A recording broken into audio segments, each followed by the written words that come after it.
출애굽기 25장을 1절부터 9절까지 읽겠습니다. 주께서 모세에게 일러 말씀하시기를 이스라엘 자손에게 말하여 그들로 내게 예물을 가져오게 하고 자기 마음으로 기꺼이 드리는 모든 자에게서 너희는 나의 예물을 받을지니라. 이것이 너희가 그들에게서 받을 예물이니 금과 은과 놋과 청색, 자색, 주홍색 실과 가는 베옷과 염소털과 붉게 물들인 순양의 가죽과 오소리 가죽과 시띠나무와 등기름과 붓는 기름에 넣는 향료와 향기로운 향과 얼룩마노와 에봇과 흉배의 달 보석이니라. 내가 그들 가운데 거할 성소를 나를 위하여 그들로 만들게 하라. 내가 내게 보여주는 대로 성막의 모양과 모든 기구들의 모양을 따라 너희는 그것을 만들지니라. 아멘. 출애굽기 20장에서는 이제 하나님께서 드디어 모세에게 성막과 관련된 그 일을 어떻게 만들려고 그 방법을 지시하시는데요. 그 성막 안에 들어가는 이제 물건 가운데 가장 중요한 물건이 하나 있죠. 그게 뭐냐면은 언약궤라고 하는 것이 있어요. 이 언약궤를 이제 어떻게 만들려고 하나님께서 지시하시는 그 내용이 나오고 있습니다. 그 이스라엘 자손들에게 이제 성막을 만들어야 되니까 성막과 성물들을 만들어야 되니까 재료들을 가져오게 하십니다. 근데 그 재료 종류가 상당히 많죠. 금, 은, 그리고 놋, 그리고 또 실, 뭐 가죽도 있고요. 그리고 뭐 나무, 각종 그 귀한 나무들, 그리고 기름, 그리고 기름에 넣는 또 향료, 그리고 또 보석들이 있죠. 그 에봇과 흉배의 달 보석들. 그 보석이 이제 종류가 12가지가 또 있죠. 그래서 12지파에 따라서 각기 이제 한 종류별로 이제 보석을 또 박아 놓는데요. 이처럼 많은 그 재료들을 가져오게 하십니다. 이제 이 실제로 만드는 그 내용에 대해서는 이제 출애굽기 35장에 그 뒤에 또 자세히 나옵니다. 그래서 이 성막을 지을 때 많은 백성들이 많은 그 재료들을 가지고 나오는데요. 근데 이제 뭐 억지로 가지고 나오는 것은 이제 하나님께서 기뻐하지 않으시죠. 이스라엘 백성들이 모두가 다 자원하는 심령으로 그걸 가지고 나왔다고 기록되어 있습니다. 자, 10절부터 16절을 보겠습니다. 그들은 시띠나무로 궤를 만들지니 즉 그 길이가 2규빗 반, 그 너비가 1규빗 반, 높이가 1규빗 반이 되게 하고 너는 순금으로 그것을 입히고 안과 밖을 싸고 주위에 금태를 두르고 금고리 4개를 부어 만들어 네 모서리에 달되 이 편에 2고리 저 편에 2고리를 달지니라. 너는 시띠나무로 채를 만들어 금으로 입히고 채를 궤의 양편 고리에 넣어서 그들로 궤를 매게 할지니라. 채를 궤의 고리에 넣어두고 거기서 빼내지 말며 너는 내가 네게 줄 증거판을 그 궤에다 넣어둘지니라. 여기서 이제 드디어 그 나무로 궤짝을 만들라고 명령하시는데 이게 바로 언약궤라고 하는 겁니다. 언약궤. 아마 뭐 여러분들이 뭐 영상이라든지 아니면 뭐 사진으로 많이 보셨을 텐데요. 이 언약궤를 만드는 방법에 대해서 지금 하나님 말씀하시는데 그 길이가 언약궤의 이제 길이가 2규빗 반이라고 나와 있습니다. 한 규빗이 보통 45cm를 잡는데 2규빗 반이면은 한 112cm 정도 되는 그 길이고요. 그리고 너비와 높이는 똑같이 1규빗 반입니다. 1규빗 반이라고 하는 것은 이제 한 68cm 정도 나옵니다. 자, 시띠나무로 만들라. 그 제목이 이제 시띠나무. 시띠나무라고 하는 것은 이제 다른 곳에서는 또 조각목이라고도 합니다. 이게 이제 그 중동 지역에서 많이 자생하는 그 우리나라로 치면 이제 아카시아 나무의 그 같은 종 나무라고 하는데요. 이 시띠나무로 언약궤를 만들라고 하는 거죠. 근데 그 언약궤를 만든 다음에 해야 할 일이 뭐냐? 금으로 그걸 안팎을 전부 싸는 일입니다. 금을 입히는 건데요. 그리고 금을 입히고 또 금으로 태를 두르고 그리고 이쪽 저쪽 2개의 고리를 매달아서 총 고리를 4개 매다는 거죠. 그리고 고리를 다는 이유는 거기다가 이제 그 채, 그러니까 운반할 수 있는 아, 강목이라고 해야 되나요? 목봉이라고 해야 되나? 하여튼 그 채를 거기다 끼우는 거죠. 그래서 언약궤를 만들라고 지시하시는데요. 그 채를 만들어서 이제 그것도 역시 금으로 입힙니다. 그러니까 이 언약궤 자체가 만들어지는 재질은 나무로 만들어져요. 근데 나무 위에 금을 싸서 전부 입힌다라고 하는 거죠. 그리고 채를 이제 그 고리에 넣어서 빼지 말라. 그리고 그 안에는 증거판을 궤에다 넣어둘지니라. 증거판이라고 하는 것은 십계명을 말하는 거죠. 돌판, 돌에 새겨진 그 계명을 이야기하고 있습니다. 나중에 그 궤 안에 증거판 외에 또 들어가는 게 있죠. 그게 뭐냐면은 금 항아리 안에 만나를 담게 하시죠. 그래서 한 오멜에 되는 그 분량의 금 항아리를 그 궤 안에다 또 넣게 하시는데요. 넣게 하시는 이유는 뭐냐면은 하나님께서 40년 동안 이스라엘 백성을 이 만나로 먹이셨다라고 하는 것을 증거하기 위해서 그 금항아리, 만나를 넣은 금항아리를 그 안에 넣게 하십니다. 그리고 아론의 쌍난 지팡이도 이제 그 궤의 옆에다가 또 두게 하시는데요. 그러니까 이 세 가지 언약궤와 더불어서 그 안에 들어가는, 그리고 이 아론의 싹이 난 지팡이, 이런 것들을 이제 그 당시 구약 시대에는 가장 중요한 성물로 취급을 했다라고 하는 거죠. 이 언약궤를 만들고 금으로 싸는 이유가 있겠죠. 그냥 나무로 만들면은 금방 삭아버리죠. 뭐 물론 나무가 그렇게 금방 썩지는 않는다 하더라도요. 근데 습기라든지 아니면 벌레들이 또 갉아먹을 수도 있고요. 나무로만 만들면은 영구히 보존하기가 힘듭니다. 그래서 금으로 안과 밖을 전부 싸라고 하나님께서 명령하시는데요.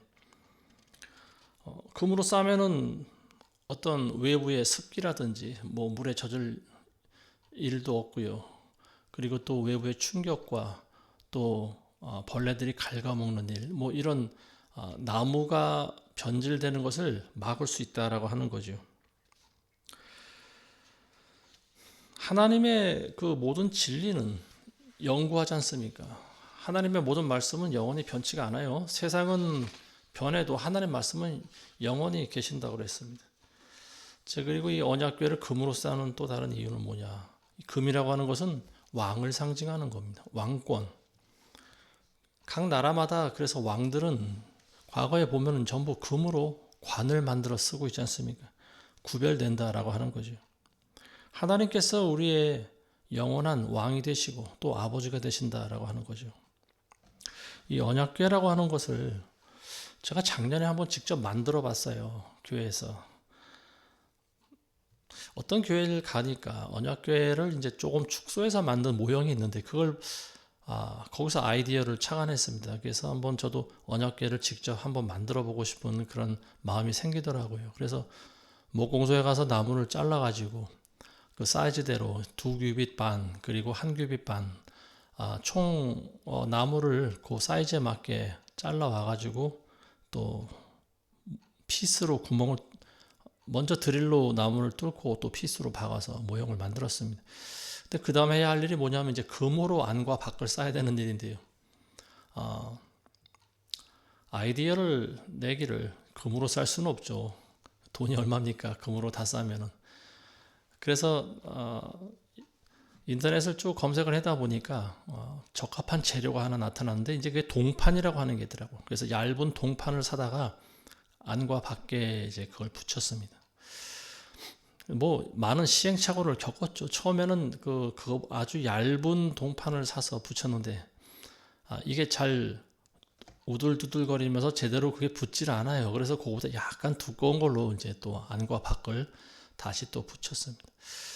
그 과정에서 이제 동판을 그 금속이지 않습니까? 그 모서리가 굉장히 날카롭더라고요. 그래서 안을 붙이다가 손가락을 또 벤 기억이 있습니다. 그래서 뭐 의도치는 않았지만 법궤 안에 제 피가 또 떨어져 가지고 피를 흘리게 됐고요. 또 속으로 그런 생각을 했어요. 아, 역시 하나님의 일을 하려면 피를 뿌려야 되는구나. 저는 그런 생각이 들어왔습니다. 그래서 고리도 이제 철공소에 가서 고리, 금으로 된 그런 고리를 만들기 위해서 쇠로 된 고리가 있더라고요. 그래서 그 고리 4개 사다가 받고 또 금색으로 거기다 스프레이를 칠하고요. 그 청소용 나무 봉이 있어요. 그래서 그걸 사가지고 또 스테인레스 안에다가 그 나무를 집어넣습니다. 그러니까 그거 하면서 저도 참 많은 아이디어를 구상하면서 그걸 한번 만들었는데요.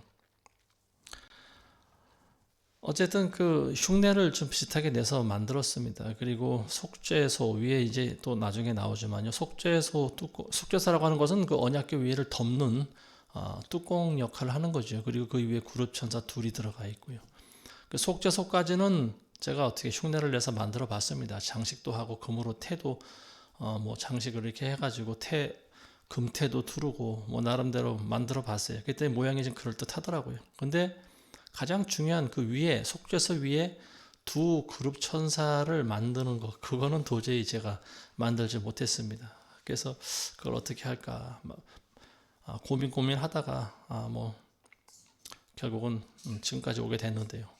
그것은 도저히 제가 만들 엄두를 내지 못했습니다.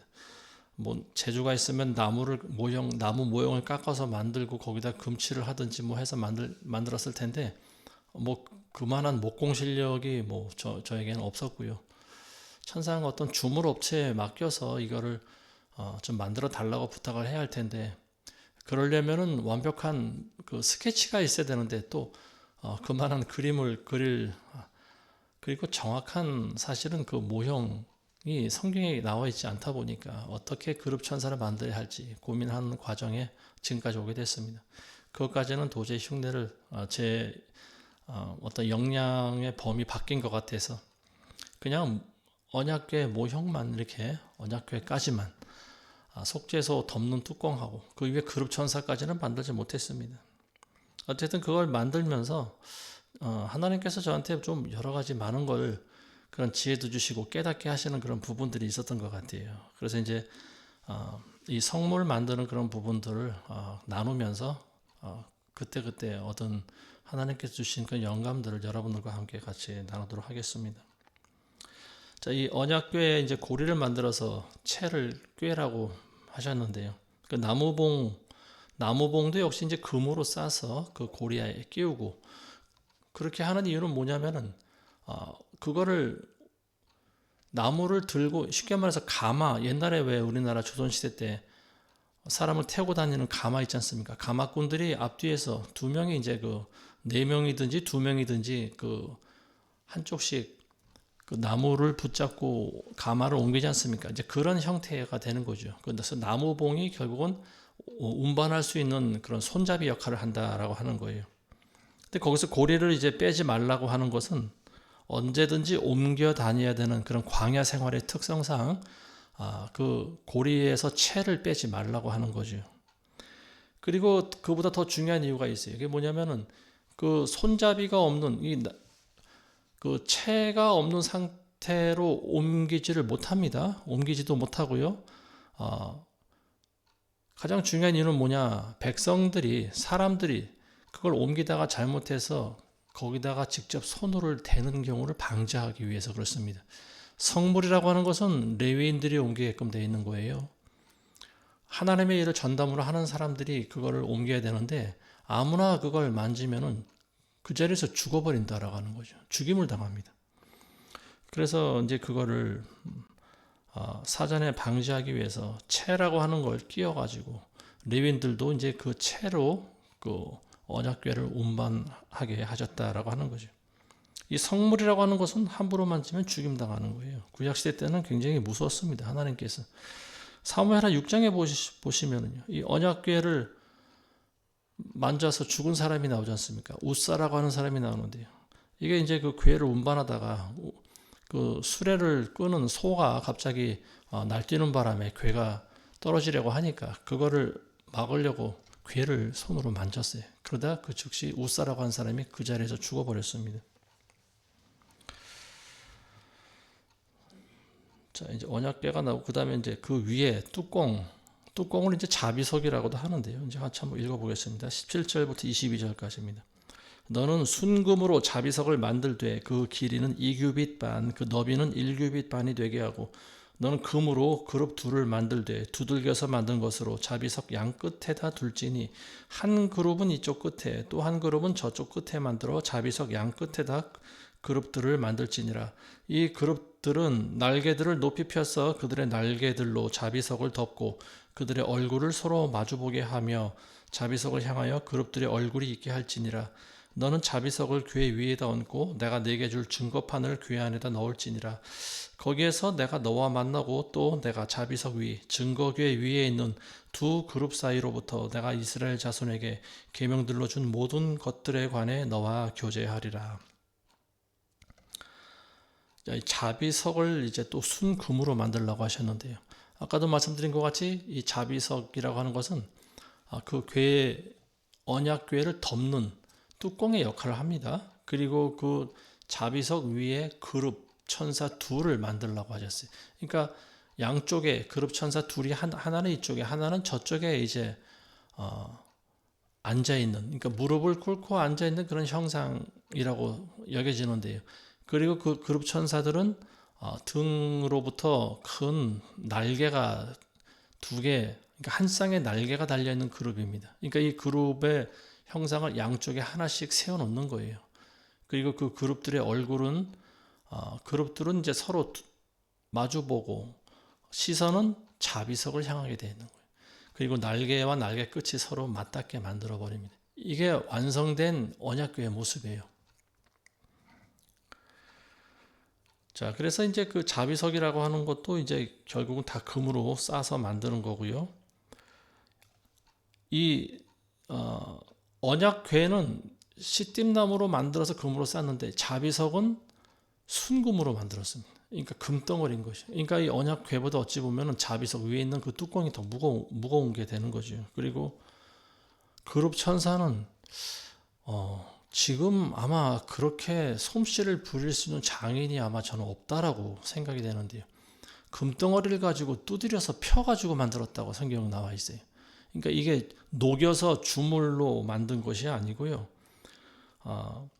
이 그룹을 만들 때 두들겨서 만들었다고 나와 있지 않습니까? 18절에 보면은 이렇게 정교한 모습을 두들겨서 펴서 만든다라고 하는 것은 이건 보통 솜씨 가지고는 되는 일이 아니죠.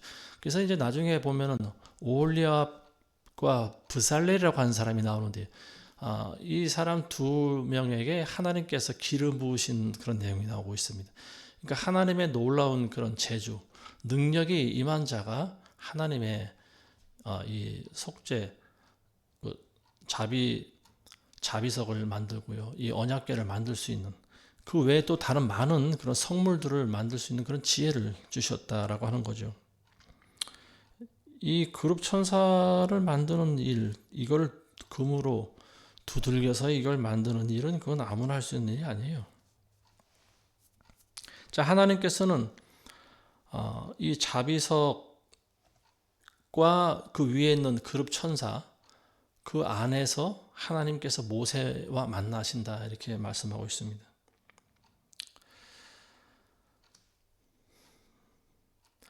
이 자비석이라고 하는 거는 속죄서라고도 하는 거예요. 속죄서.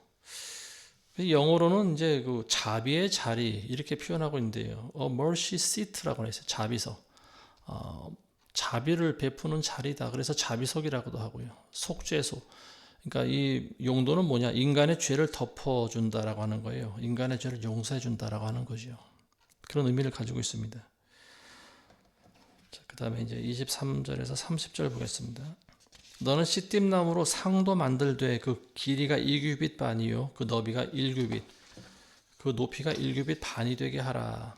너는 그것에 순금을 입히고 그 주위에다 금태를 두를지니라. 너는 그 주위에 손바닥 너비만한 턱을 만들고 그 턱 주위에 금으로 태를 만들고 그것을 위하여 금고리 4개를 만들어 4발 위에 있는 4 모퉁이에다 그 고리들을 달고 고리들을 그 턱 반대 위치에 달아서 상을 멜 채를 넣을 자리가 있게 하라. 또 너는 시띠나무로 채를 만들어 금으로 입히고 그것들로 상을 멜지니라. 너는 큰 접시와 숟가락들과 덮개들과 대접들과 그 위에 덮는 것들을 만들 때 순금으로 만들지니라. 너는 상 위에다 차려놓는 빵을 놓아 항상 내 앞에 있게 할지니라. 이번에는 상을 만들라고 하시는데요. 그 상은 어떤 용도로 쓰이는 거냐면 빵을 올려놓을 수 있는 그 상을 말합니다. 뭐 떡상이라고도 하고 진설병상이라고도 하는데요. 어떤 상의 형태는 어찌 보면 언약궤와 좀 비슷한 것 같아요. 근데 그 사이즈가 조금 다릅니다. 사이즈가 달라요. 그리고 이제 이것도 역시 시띠나무로 만들어지고요. 그리고 이 상도 역시 이제 금으로 다 입힙니다. 그리고 이런 것들 말고 또 다른 성물들이 있는데요. 그 뒤에 나와 있는 29절에 나와 있는 접시가 있고요. 숟가락, 덮개, 대접 뭐 이런 것들은 전부 다 순금으로 만들라고 나와 있습니다. 그러니까 이 금이 얼마나 많이 들어갔겠습니까? 상상을 초월할 만큼 많은 금으로 만들어진다라고 하는 거죠. 그러니까 구약 시대 때 이 성막이라고 하는 것은 이제 언제라도 하나님께서 명령하시면은 제사장들이 그걸 전부 분해해서 그거를 이제 등에 메고 뭐 깨치고 이렇게 운반할 수 있도록 분리되게끔 만들어진 거거든요. 근데 이것도 만드는데 상당히 많은 금이 간다라고 하는 것을 우리가 알 수 있는데 나중에 이제 성전을 질 때 솔로몬 왕이 성전을 질 때 들어간 금의 양은 정말로 상상을 초월할 수 없을 정도로 많은 그런 금의 양이 들어갑니다. 자, 그래서 이제 이 떡상, 이 상 위에는 이제 빵이 들어가는데요. 빵을 올려놓는데 항상 빵이 떨어지지 않게 만들어서 올려놓습니다. 12개를 올려놔요, 빵을. 이것도 역시 이제 이스라엘의 12지파를 상징하는 건데요. 한 줄에 6개씩 두 줄로 놓습니다. 그래서 12개 빵을 올려놓습니다. 빵이라고 하는 것이 이제 결국은 우리의 어떤 육신의 만족을 위한 그런 빵이 아니고 여기서 말하고 있는 빵은 영적인 양식을 의미하는 거지요. 이스라엘 백성들이 40년간 광야에서 만나로 굶주리지 않은 것을 상징하도록 하나님께서는 이 빵을 만들어서 그 안에 그걸 이제 기록을 하게 하십니다.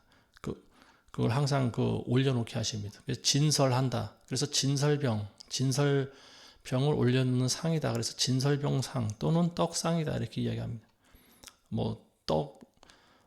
이스라엘 사람들이 우리나라 사람들처럼 떡을 만들어 먹지는 않죠. 근데 우리 개역 성경에는 떡상이라고 나와 있습니다. 자, 그 다음에 31절부터 이제 마지막 40절까지 보겠습니다. 너는 순금으로 촛대를 만들되 그 촛대를 두들겨서 만든 것으로 만들지니 대와 가지와 대접과 꽃받침과 꽃들을 같이 이어지게 하고 6가지를 촛대 앞에서 나오게 하되 촛대의 3가지는 이쪽에서 나오게 하고 3가지는 저쪽에서 나오게 하며 이쪽 가지에 아몬드같이 만든 대접 셋과 꽃받침 하나와 꽃이 하나 있게 하고 저편 가지에도 아몬드같이 만든 대접 셋과 꽃받침 하나와 꽃이 하나 있게 하여 촛대에서 나온 6가지에 그렇게 할지니라. 촛대는 아몬드와 같이 만든 대접 넷과 그것의 꽃받침들과 꽃들이 있게 하고 촛대에서 나온 6가지에 따라 같은 곳에 2가지 아래 한 꽃받침이 있게 하고 같은 곳에 2가지 아래 한 꽃받침이 있게 하고 같은 곳에 2가지 아래 한 꽃받침이 있게 할지니라. 그들의 꽃받침들과 가지들이 같은 곳에 있게 하고 그 모든 것을 순금으로 두들겨 만든 하나의 세공품이 되게 할지니라. 너는 7등을 만들고 그들로 등불을 만들어 그 옆을 비추게 하라. 그 부집개와 불똥 접시들도 순금으로 만들지니 이 모든 기명들은 순금 1달란트로 만들며 너는 내가 이 산에서 너에게 보여준 모양에 따라 그것들을 만들지니라. 자, 이번에는 촛대를 만들라고 하시는 거예요. 메노라라고 하는 게 있습니다. 7개 가지가 있는 메노라, 가운데 촛대 중심으로 양쪽에 가지 3개가 뻗어 있는, 그리고 그 위에 이제 받침대를 만들어서 불을 붙여서 항상 밝힐 수 있는 촛대, 이거를 이제 메노라라고 하는데, 근데 이것도 역시 그룹 천사를 만든 방법대로 금을 녹여서 만든 것이 아니고 두들겨서 만들라 이렇게 하나님 말씀하시는데요. 굉장히 놀라운 일이죠. 이렇게 정교한 것들, 꽃받침대와 그러니까 꽃이 있고요. 꽃 모양을 그러니까 이 꽃이 어떤 형태인가 하면은 정확히 몰라요. 근데 아몬드와 같은 그런 대접을 만들고 그리고 꽃을 만들었다. 그러니까 아몬드 나무의 피는 아마 그런 꽃과 같은 형태가 아닌가 싶습니다. 어쨌든 이런 꽃가지와 그리고 꽃잎과 그리고 이런 모든 것들, 이 가지를 7개, 이 메노라의 이제 모습을 여러분들이 그려보시면서 이거를 금덩어리를 두들겨서 이렇게 만들어 핀다라고 하는 것은 정말 보통 사람으로서는 상상도 할 수 없을 만큼 그 어려운 그런 작업인데요. 근데 하나님께서는 그걸 금을 녹이지 말고 두들겨 펴서 만들어야 된다. 이런 말씀을 하고 계시는 거 아니겠습니까? 저는 하나님께서 왜 이렇게 어렵게 작업을 지시하셨을까? 저는 그런 생각이 듭니다. 먼저 그 모형 틀을 만들어서 금을 녹여서 거기다 부으면은 정교한 모습들을 만들어낼 수 있지 않습니까? 근데 처음부터 이거를 망치로 두들겨서 펴서 이렇게 만든다라고 하는 것은 지금 이 시대에 그렇게 만드는 사람이 있을까? 저는 생각이 들어요. 그래서 왜 이렇게 어렵게 하나님께서 일을 지시하셨을까? 제가 드는 생각은 그거예요. 두들겨서 펴야 된다라고 하는 것은 그러니까 하나님을 위한 성물 아닙니까? 그렇죠? 언약궤 외에는 그룹 천사도 그렇고 지금 이 순금 촛대도 그렇고 금을 두들겨서 펴서 때려서 하나님의 모양을 만들어야 되는 거예요. 하나님을 위한 성물을 만들어내야 된다라고 하는 거죠. 그러니까 저는 이제 여기서 어떤 생각이 드는가 하면은요. 우리가 하나님의 걸작품들이라고 성경은 나와 있지 않습니까? 우리는 하나님의 작품인 거예요. 하나님께서 우리 인간을 그렇게 만드셨습니다. 근데 이제 우리가 영적으로 어떤 하나님의 기쁨을 위한 그런 도구들이 된다라고 보여질 때요. 하나님의 성물이 되기 위해서는 우리는 연단을 받아야 된다라고 하는 거예요. 때려 맞아야 된다는 거예요. 계속 어떤 금을 펴서 그 하나님이 요구하시는 그런 모양을 만들기 위해서는요. 고난을 받아야 된다라고 하는 겁니다. 그래서 하나님께서는 그거를 계속 두들겨서 그 모양을 만들어내야 된다라고 하는 거예요. 우리 인간이라고 하는 존재는 자아가 굉장히 강한 그런 존재입니다. 하나님 자리보다 우리 인간의 자아가 더 위에 올라가 있을 때가 많아요. 그래서 우리는 그때마다 그 사실을 깨달을 때마다 우리는 자신을 십자가에 다시 또 못 박고 하나님 아래에 우리 자신을 낮추는 그 일을 우리는 반복하지 않으면 안 된다라고 하는 거예요. 하나님의 일을 한다고 하면서 우리는 자기의 모양을 만들 때가 많이 있습니다. 이럴 때는 좀 하나님도 이렇게 하는 걸 원하지 않으실까? 하나님의 방법대로가 아닌 자기의 방법을 주장할 때가 많이 있어요. 그러다 보면은 결국은 하나님이 요구하시는 그런 모양이 나오지 않는다라고 하는 거죠. 그래서 우리는 계속 어떤 하나님으로부터 연단과 고난을 받아야 돼요. 그래야 하나님이 원하시는 그런 모양을 이뤄 나갈 수가 있습니다. 그리고 그 일을 지금도 계속 하고 계시는데 하나님께서는 성령을 통해서 우리를 계속 지금 인도하고 계십니다. 그래서 우리가 잘못된 길로 갈 때 성령께서 우리 마음에 양심을 계속 가책을 주시고요. 잘못된 길로 갈 때 또 올바른 길로 가라고 인도하시고 이런 것들이 결국은 하나님께서 우리를 만들어내시기 위한 그런 연단의 과정이라고 하는 거예요. 자, 그래서 이제 이런 모든 것들, 이 순금으로 만든 촛대, 그리고 순금 말고도 뭐 이런 여러 가지 있지 않습니까? 또 부집개가 있고요, 불똥 접시도 있고요. 이런 것들을 이제 금을 통해서 만드는데요. 전부 그 들어가는 금의 양이 얼만큼 되느냐, 한 달란트다 이렇게 나와 있습니다. 한 달란트가 대략 한 34kg 정도 되는 거라고 해요. 그러니까 상당히 무거운 거죠. 쌀 거의 뭐 한 반가마 정도 되는 무게 이런 걸 이제 그물을 통해서 이런 촛대와 이런 또 부산물들을 만들어낸다라고 하는 거죠. 자, 이 출애굽기 이제 25장 여기까지 마치고요. 대략적으로 성막 안에 들어가는 언약궤와 그리고 떡상 그리고 메노라까지 지금 우리가 나눠봤는데요. 정리하자면은 이 언약궤라고 하는 이 물건은요, 성막 안에서 가장 중요한 물건이라고 볼 수 있어요. 성막 안에 성소가 있으면 성소를 통과해서 그 안에 있는 것이 지성소지 않습니까? 가장 깊은 곳에, 은밀한 곳에, 그리고 아무나 들어갈 수 없는 그곳에 위치한 것이 하나님의 언약궤고요. 하나님의 임재라고 하는 것이 이제 바로 그 언약궤, 그룹 사이에서 하나님이 역사하셨다. 그리고 그 안에서 모세와 대화를 하셨다라고 하는 거죠. 이게 굉장히 중요한 의미가 있습니다. 구약에서 이 언약궤가 가장 중요한 물건이고요. 이제 출애굽기 30장에 보시면 이제 이거를 그 오홀리압과 부살렐이 만드는 그 과정에 대해서 이제 자세히 또 나와 있습니다.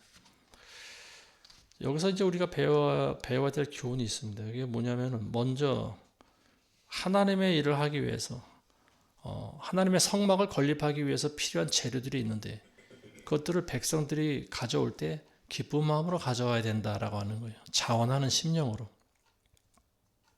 그리고 두 번째는 뭐냐면 성막이라고 하는 것이 결국은 누구를 위한 것이 돼야 되는가? 하나님을 위해서 이런 일들이 행해져야 된다라고 하는 거예요. 8절의 말씀 보시면요, 내가 그들 가운데 거할 성소를 나를 위하여 그들로 만들게 하라 이렇게 말씀하셨어요. 성소를 만드는 건 우리 인간을 위해서 만들라고 하신 것이 아니에요. 하나님을 위해서 만들라고 하신 겁니다. 성막 건립이라고 하는 것은 하나님을 위해서 짓는 거지 우리 인간들을 위해서 짓는 것이 아니에요. 그래서 하나님께서는 철저히 성막 건립에 대해서 자세히 모세에게 지시를 하십니다. 어떻게 어떤 재료로 어떤 사이즈로 어떻게 만들어야 된다 이런 자세한 방법들을 하나님께서 지시하고 계시는 거예요. 왜냐하면 하나님을 위한 것이 돼야 되기 때문에 그렇습니다. 그 노아 시대 때도 보면 하나님께서 방주를 만들라고 하시는데요. 그 방주를 어떻게 만들라고 하나님 자세히 지시하시지 않습니까? 뭐 길이가 300규빗이고 너비가 뭐 20규빗이고 뭐 이런 식으로 어떤 식으로 배를 만들 건지 그리고 그 배를 어떻게 또 안에는 또 역청으로 발라서 물이 들어오지 못하게 하고 그리고 이제 짐승들을 다 그 안에 들어오게 하시는 이런 모든 계획. 이 노아의 방주를 보면서 그리고 이 언약궤를 우리가 다루면서 드는 생각이 뭐냐? 노아의 방주의 모양과 그리고 이 언약궤의 기능이 굉장히 흡사하다라고 하는 거죠. 방주 안에 들어가 있는 사람들은 삽니다. 이 언약궤도 마찬가지예요. 하나님의 말씀 안에 들어와 있는 사람들은 살아가요. 살 수 있어요. 마지막 심판 때 심판을 받지 않습니다. 근데 그 외의 사람들은요, 결국은 다 죽임을 당할 수밖에 없는 거예요. 내가 아무리 착하게 살았고 죄를 짓지 않았다 하더라도요, 하나님이 명하시는 방법대로 살아가야지 우리가 구원을 받을 수 있는 거예요. 노아의 방주 안에 역청을 바른 이유는 바닷물이 들어오지 못하게 그 물이 침투하는 것을 방지하기 위해서 바른 거지 않습니까? 언약궤도 마찬가지죠. 나무로 만들고 금으로 싸는 것도 세상이 들어오지 못하게 만든다라고 하는 거예요. 그러니까 그게 오늘날 그게 바로 교회가 돼야 되는 거고요. 바로 성전, 우리 안에 있는 우리 몸이 돼야 되는 겁니다. 우리의 영혼 안에 있는 가장 깊숙한 곳에 있는 지성소, 우리의 영혼의 방. 이게 세상이 들어오면 안 된다라고 하는 거예요. 그래서 우리는 항상 하나님의 말씀으로 우리 안에 들어오는 세상적인 것들을 하나님의 말씀으로 씻어내시길 바라겠습니다. 자, 9절에도 보시면 내가 네게 보여주는 대로 성막의 모양과 모든 기구들의 모양을 따라 너희는 것을 만들지니라. 자, 이처럼 하나님께서는 성막 건립을 하나님 당신을 위해서 만들라고 하셨고요. 그리고 철저히 하나님 방법대로 만드시기를 원하신다. 하나님께서는 우리 인간의 생각을 초월하시는 그런 위대한 설계자십니다. 그리고 건축가가 되십니다. 하나님께서는 정말로 놀라우신 분이에요. 그리고 그런 지혜를 우리에게 가르쳐 주십니다. 너희가 나를 제대로 섬기려거든 너희는 나의 방법대로 해야 된다라고 하는 거예요. 그래서 구약 시대 때 모세를 통해서 가르쳐 주신 이 모든 설계 도면과 이 방법들, 이런 걸 통해서 성막이 지어졌고요. 그리고 또 솔로몬 시대 때도 마찬가지였을 거라고 보여집니다. 지금 시대도 마찬가지. 우리가 하나님의 일을 하고 하나님의 어떤 방법대로 살아가기 위해서는요, 하나님의 말씀대로 살아가야 된다라고 하는 거예요. 우리는 그런 생각을 할 때가 있어요. 그 시대는 과학이 발달되지 않은 시대니까 지금은 과학적인 방법대로 하는 게 더 옳을 거야. 이런 생각을 하는 사람들이 있어요. 근데 과학도 사실은 하나님이 만드신 거예요. 그리고 그 모든 것들이 다 성경 안에 녹아 있습니다. 아무리 내가 과학도고 또 그 시대 사람보다 지혜롭다고 해도 하나님보다 지혜로울 수는 없는 거죠. 그리고 우리는 우리의 지식과 내가 알고 있는 정보와 내 경험과 이런 것보다 하나님의 말씀대로 우리는 먼저 하나님의 일을 할 줄 알아야 됩니다. 이게 순종인 거예요. 자, 하나님께서 이사야서에 보면 이런 말씀이 있습니다. 내 길이 너희 길보다 높으며 내 생각은 너희의 생각보다 높으니라. 우리의 길과 우리의 생각이 하나님보다 높을 수가 없습니다. 하나님께서 옳다면 옳으신 거고요. 하나님이 그러시다 그러면 그런 거예요. 우리는 은연중에 하나님의 일과 인간의 일을 혼동하는 경우가 있습니다. 그리고 하나님의 방법보다는 내 방법을 채택해서 하는 경우가 많아요. 근데 절대 그렇게 해서는 안 된다라고 하는 거예요. 왜 이런 일이 발생하는가 하면요, 우리가 하나님의 뜻과 하나님의 말씀을 제대로 이해하지 못할 때 이런 일이 일어납니다. 그래서 우리는 항상 하나님의 말씀을 읽고 또 그 뜻을 깨닫게 해달라고 우리는 기도를 해야 됩니다. 이제 계속해서 이 성막 건립하는 내용이 이제 뒤에 나오는데요. 자, 이 성막 건립의 과정을 우리가 쭉 배우면서 우리가 하나님의 뜻을 제대로 알고 그리고 또 따르는 모두가 되시기를 주의 이름으로 축원합니다. 기도하겠습니다.